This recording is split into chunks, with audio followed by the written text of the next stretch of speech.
Hey guys, how's it going? Welcome back to the Drumo Show. My name is Drumo, and today we're going to be talking about the Destiny 2 expansion, Beyond Light, being pushed back to November 10th. What that means, some more seasonal stuff. We'll be talking about a little bit of what to expect for the rest of this season, uh, as well as a few other little topics here and there. But the main topic that we're going to be talking about today is Destiny 2's Beyond Light being pushed back to November 10th. Now, uh, there is the issue, and I know that a lot of people have been seeing it. Destiny 2 basically posted on Twitter that they would be they would be postponing Beyond Light to November 10th.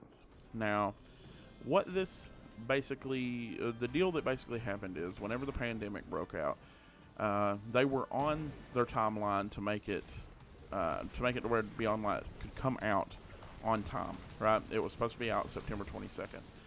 But where they've been having to work from home and they've been having to work not together, basically, like they normally would. Now, for those of you that don't know, I'm going to digress here for just a second. Making a video game is not easy in the least.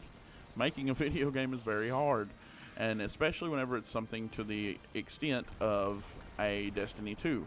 Now, a lot of you might be thinking, well, it's just an expansion pack, so it shouldn't be that hard. This expansion pack has to be huge, and it has to be perfect, and I'll tell you why, especially now. This expansion pack is now it definitely is, but before, it was going to be potentially the last expansion to come out before the new consoles, more than likely, right? Now it's definitely going to be because it's set for November 10th.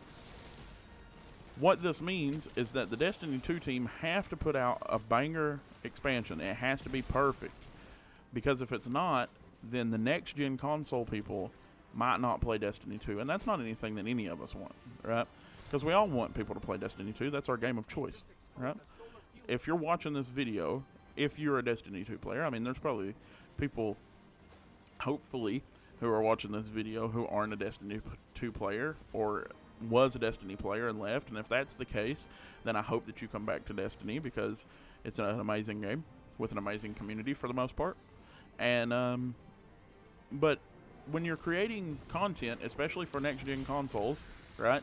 Because the Xbox One or the Xbox Series X and the PS5 are both just right around the corner. Literally, they're on our doorstep pretty much. It's a difficult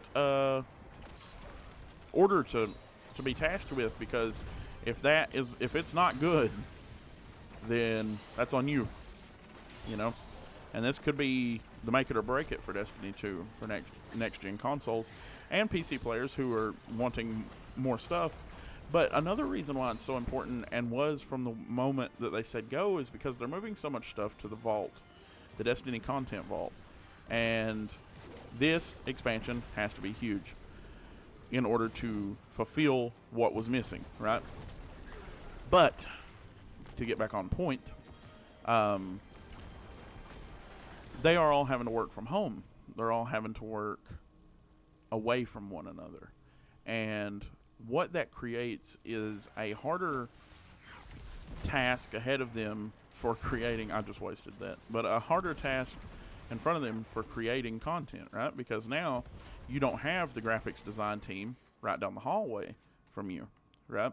You have the graphics design team members spread out at their homes in different locations who are all now having to try to work together, not only for the graphic design portion of the game, but also with all the other team members who are all spread out across different places, right? Especially the fact that some people's home internet might not be as good, some people's computers might not be as powerful, right? And these are all problems that could be ran into if you're working from home like that, especially on a video game. So having to push it back to November 10th is not that big of a deal. And I see a lot of people talking on Twitter saying that it's like a huge thing that they're upset at Bungie about. And it kind of makes me mad because of the fact that if the shoe was on the other foot, if they had released a non-finished DLC on September 22nd, then everybody would have still been mad. And nobody can pretend like they wouldn't be. I would be mad, right? If you pay $50 for an expansion pack and then it comes out and it's half done, everybody would be upset. right? Because that's $50. And that $50 means even more now with the current things going on in the world, right? Because that $50 is a lot harder to come by. So if they're wanting our $50, they feel like they need to earn our $50. And that's important. They want to give us something good. So why don't we let them? Why do we get upset about it? And I know that it's a specific group of people in the gaming community that is the problem with this, right? And I'm not trying to call people out. I'm sure that there's members of the gaming community that don't fit into this, character type that I'm going to lay out in front of you. But I would imagine there's probably a lot that are. So the issue is that we see a lot of casual players of video games. Casual Destiny 2 players, casual players of video games in general. Some of these people don't even play Destiny 2, which blows my mind as to why they would be so upset. But, you know, the casual players, sir? Okay, we're just going to ignore that. The casual players of Destiny 2, they tend to be the most vocal. Casual players of any audience tend to be the most vocal when something like a delay happens, right? Because they paid their $50 for this expansion pack, and they're going to play this expansion pack until they beat the little campaign portion of it and maybe get some of the cool gear that they want, and then they're going to quit playing Destiny 2 again until the next expansion pack. And there's people out there that do that.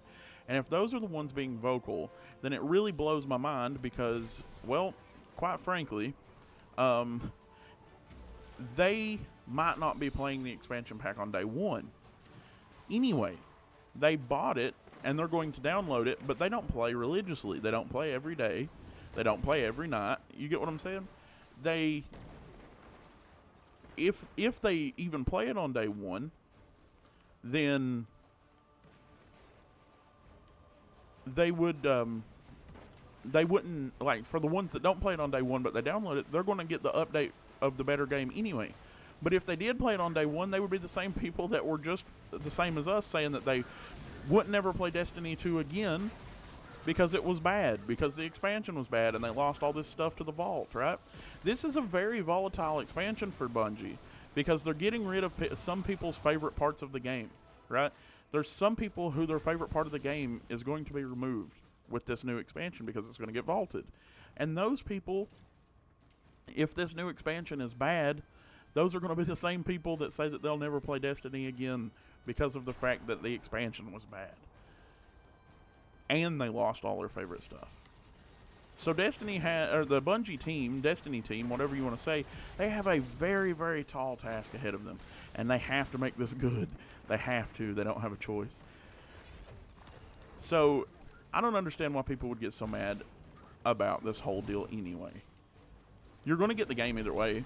You're going to get the expansion either way. And I'm not saying that to be smug. I'm saying, you know, a lot of the people that I see on Twitter complaining about these things are the ones who pre-ordered the expansion.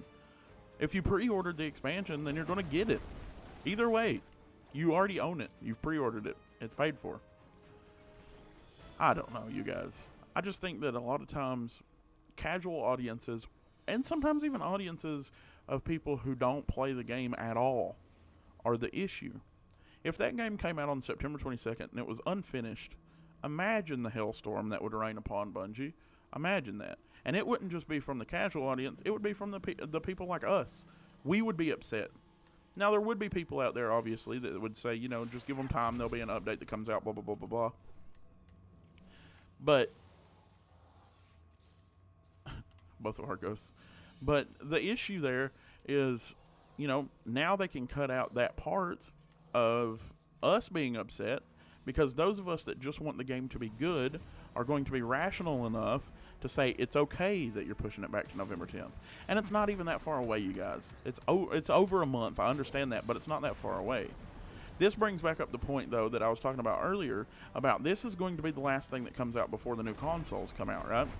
So that is a huge problem. With it being on November 10th, now they're running the risk. They had to make the calculated risk that their new expansion might come out after one of the consoles is released. It's possible because we don't know the release dates of the consoles yet. If one of them comes out like first week of November, the first 7 days of November, then it's going to come out before the new expansion. This was a calculated risk, and they wouldn't do it unless they thought they could deliver on it. That's all I'm trying to say. Destiny, the Bungie team are not dumb. They're not stupid people. They know what they're doing. They just want to give us the best product that they can, so let's let them give us the best product that they can. Another issue, though, that I wanted to talk about during this video before we wrap it up is what about the Destiny content vault? So if the expansion's being pushed back to November 10th, which we know it is, right? Then how is the content vault going to work? Are we just going to get on September 22nd, from September 22nd to November 10th, are we going to have no new content and lose all of our other stuff? Because if that's the case, then I guess that everybody would just play Crucible and Strikes like we always do, because let's be honest, that's what most of the in-game content for Destiny is, and I don't have a problem with that. I want to do raids and stuff, I just don't have a raid team. But is it just going to be Strikes and whatever else for the time being?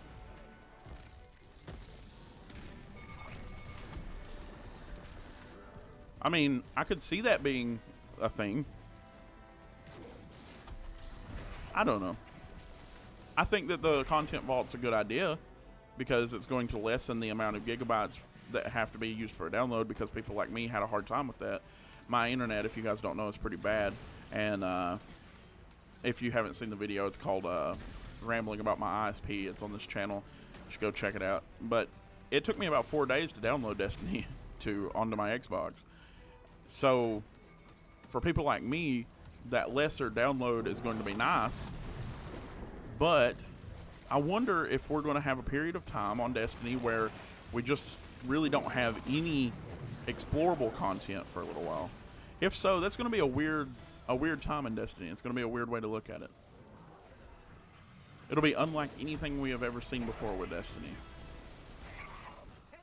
But I hope that you guys have enjoyed this video. As we finish up this strike, let's see what loot we get. And as always, I've been Drumo. You guys have been great. And I will see each and every one of you all, let's see here, next time.